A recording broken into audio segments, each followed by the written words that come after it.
नमस्कार, मी पंजाब डक। आज आहे 8 ऑगस्ट 2025। मी म्हणलं होतं ना 8 तारखेपर्यंत शेतकऱ्यांना कामं आटपून घ्या। आता तुम्ही बघा, सगळ्या विदर्भ पूर्व विदर्भ, पश्चिम विदर्भ 6, 5, 11 जिल्ह्यामध्ये। आणि तुम्हाला सांगतो मी कुठं आहे तर मी आहे लोणारचं सरोवर। ते पाहू शकता, हे लोणारचं सरोवर आहे आणि या ठिकाणाहून महाराष्ट्रातल्या शेतकऱ्याला अंदाज देणार आहे।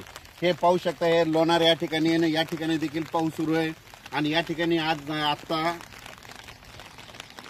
8:45 वाजलेले आहेत। आणि आता शेतकऱ्याला सांगू इच्छितो, बुलढाणा जिल्ह्यामध्ये लोणार आहे।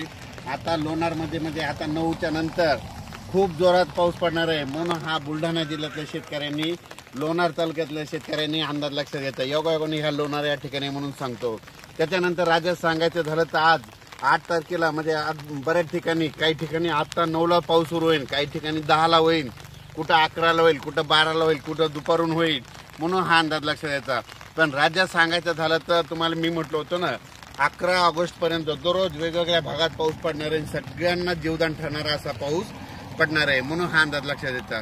मग सांगायचं झालं तर हा पाऊस पूर्व विदर्भ, पश्चिम विदर्भ, दक्षिण महाराष्ट्र, उत्तर महाराष्ट्र, कोकणपट्टी, खानदेश, मराठवाडा सगळीकडे हा पाऊस पडणार आहे। म्हणून हा अंदाज लक्षात घ्यायचा। त्याच्यानंतर राज्यातल्या सर्व शेतकऱ्याला सांगू इच्छितो की काय झालं की मी काल श्रीरामपूरकडे गेलो होतो, शिर्डीकडे गेलो होतो। तिकडल्या शेतकऱ्यांचे फोन आले, तिकडे पाऊस नाही। तर त्या शिर्डी, श्रीरामपूर, नेवासा, त्याच्यानंतर संगमनेर त्या तालुक्यातल्या शेतकऱ्याला सांगू इच्छितो की तुमच्या भागामध्ये देखील म्हणजे आज 8 ऑगस्ट 9, 10, 11 तारखेपर्यंत चांगला पाऊस पडणार आहे। म्हणून हे अंदाज लक्षात घ्यायचा।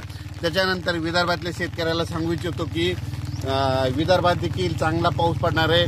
घाटाच्या खाली शेतकऱ्याचे फोन आले होते, तिकडे देखील चांगला पाऊस पडणार आहे। म्हणून हे अंदाज लक्षात घ्यायचा।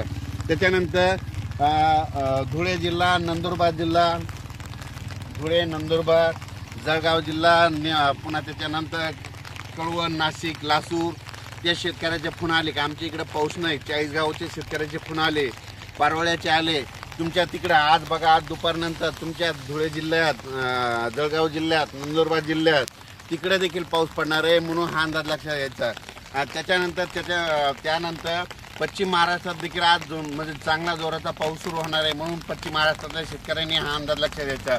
मराठवाड्यातल्या सगळ्याच जिल्ह्यातल्या शेतकऱ्यांनी अंदाज लक्षात घ्यायचा। आजपासून ते 11 तारखेपर्यंत दररोज वेगवेगळ्या भागात पाऊस पडणार आहे, सगळ्यांना जीवदान ठरणार आहे, हे लक्षात घ्यायचं। आता हे झाला 8 तारखेपासून ते 11 ऑगस्ट पर्यंत अंदाज, म्हणजे आज 8 तारखे, 8, 9, 10, 11 4 दिवस दररोज वेगवेगळ्या पाऊस पडणार आहे। सगळ्यांना जिथं पडला नाही तिथं देखील पडणार आहे, त्यांच्या पिकाला जीवदान ठरणारा हा पाऊस असणार आहे। त्याच्यानंतर 12 आणि 13 ऑगस्टला 2 दिवस थोडी विश्रांती घेईन। त्याच्यानंतर राज्यात 14 ऑगस्ट ते 18 ऑगस्ट परत जोरदार मुसळधार पाऊस पडणार आहे। ठिकठिकाणी मुसळधार पाऊस होईल, म्हणून विजेच्या कडकडासह होणार आहे। त्याच्यामुळे काय करा, 14 ते 18 ऑगस्टच्या दरम्यान तुमच्या शेताच्या जिथं तळी असेल तर तुम्ही मोटर टाकले असेल, पाईप असेल ते काढून घ्या। कारण की त्याच्यानंतर त्या पावसामध्ये बऱ्याच धरणाचं, जायकवाडीचं परत पाणी सुटणार आहे। त्याच्यामुळे तुमच्या मोटर वाहून जातील, पाईप वाहून जातील। त्याच्यामुळं हे अंदाज लक्षात घ्यायचा। त्याच्यानंतर ते 14 ते 18 सर्व शेतकऱ्याला सांगू इच्छितो, मी म्हटलं होतं ना ऑगस्टपेक्षा सप्टेंबरमध्ये जास्त पाऊस पडणार आहे। म्हणजे ऑगस्टमध्ये मी म्हटलं होतं ना 14 ते 18च्या दरम्यान जवळपास 40-41 गावाला पाऊस पडणार। म्हणजे महाराष्ट्रामध्ये 42,000 गाव आहेत, तर 30-32 गावाला चांगला जोराचा पाऊस पडणार आहे। म्हणून हे लक्षात घ्यायचं। त्याच्यानंतर आता हे 14 ते 18चा एकदा पाऊस येणार आहे। त्याच्यानंतर 25, 26, 27, 28, 29 ऑगस्ट दरम्यान एक चांगला मोठा पाऊस येणार आहे। त्याच्यात देखील 30-35 गावाला पाऊस पडणार आहे। म्हणून हे देखील ऑगस्टच्या शेवटच्या आठवड्याचा अंदाज लक्षात घ्या। पुन्हा सप्टेंबर महिन्यामध्ये परत दुसऱ्या आठवड्यात, म्हणजे सप्टेंबरच्या दुसऱ्या आठवड्यात पुन्हा जोरदार पाऊस पडणार आहे। म्हणून हे देखील सप्टेंबरमधला अंदाज लक्षात घ्यायचा। सप्टेंबरच्या शेवटच्या आठवड्यात देखील चांगला जोराचा पाऊस पडणार आहे शेवटच्या आठवड्यात। म्हणून हे लक्षात घ्यायचं। म्हणजे ऑगस्टमध्ये 2 मोठे पाऊस, सप्टेंबरमध्ये 2 मोठे पाऊस आणि ऑक्टोबरच्या फक्त पहिल्या आठवड्यातच एक चांगला पाऊस येणार आहे। आणि दुसऱ्या 20 ऑक्टोबर नंतर पाऊस परत काय होणार, निघून जाणार आहे। मग राज्यातल्या शेतकऱ्याला सांगतो, मग आता पाऊस परतणार, आणखीन 2-2.5 महिने पाऊस आहे, पण पाऊस कधी निघून जाणार हे यापुढे कधीच कोणाला विचारत जाऊ नका। एक सोपं गणित सांगतो, पाऊस कसा निघून जाणार, काय करायचं, 10 ऑक्टोबर ते 10 नोव्हेंबरच्या दरम्यान काय होतं की काही ठिकाणी धुळी येते, कुठं धुराळी म्हणतात, काही जण धुके म्हणतात.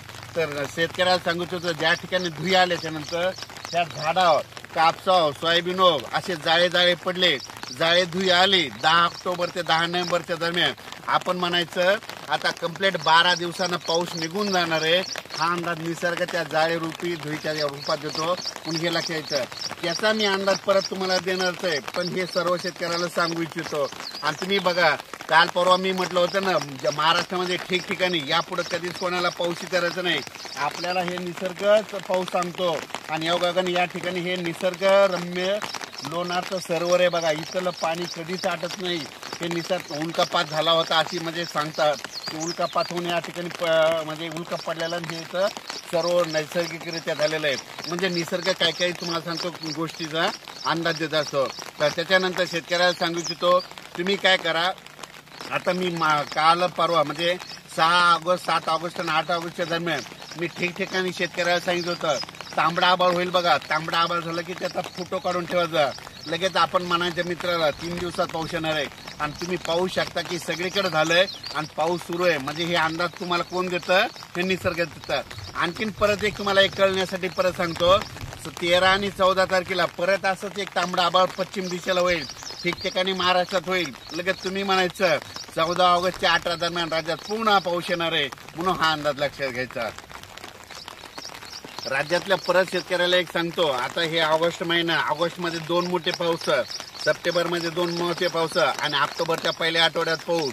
आणि त्याच्यानंतर मग थंडी कधी येणार तर तुम्हाला सांगतो 2 नोव्हेंबरला महाराष्ट्रातले सगळे शेतकरी स्वेटर घालायलेले दिसतील. म्हणून हा अंदाज लक्षात घ्यायचा. म्हणजे राज्यात 2 नोव्हेंबरला थंडी येणार आहे. म्हणून हे अंदाज आता सर्व शेतकऱ्यांना लक्षात घ्यायचा. त्याच्यानंतर आता हे जे पाऊस आहे आज 8 ऑगस्ट पासून ते 8, 9, 10, 11च्या दरम्यान ज्या भागात पाऊस पडला नाही त्या भागात पाऊस पडणार आहे.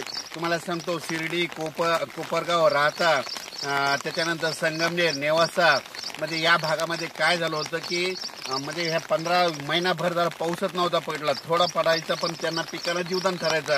आता त्या ठिकाणी आता ना हे जे आताचा पाऊस येणार आहे ह्या म्हणजे ऑगस्ट महिन्यातला, तिथं त्या खूप पडणार आहे. आणि त्यांच्या तळ्यामध्ये देखील म्हणजे ते छोटे तळे येतात त्याच्यामध्ये पाणी येणार आहे.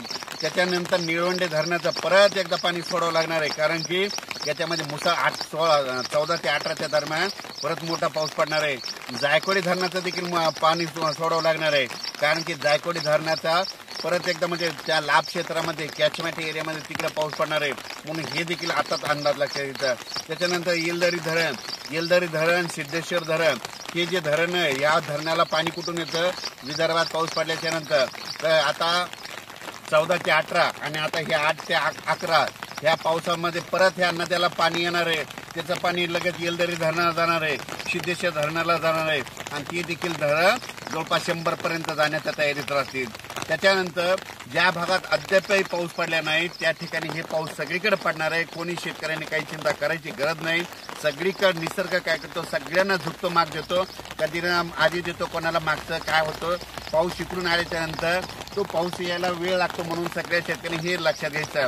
आणि नंदुरबार जिल्हा, धुळे जिल्हा, जळगाव जिल्हा, त्याच्यानंतर पारोळा तालुका, त्याच्यानंतर इकडं पारनेर म्हणजे त्या भागामध्ये थोडा पाऊस कमी होता. तर त्या शेतकऱ्याला, उत्तर महाराष्ट्रातल्या शेतकऱ्याला सांगतो, आता जे 8 तारखेपासून ते 11 तारखेपासून आजचा पाऊस आहे तुम्हाला रात्रीपर्यंत तुमच्या तिकडे उत्तर महाराष्ट्राकडे देखील येणार आहे. म्हणून हे अंदाज लक्षात घ्यायचा.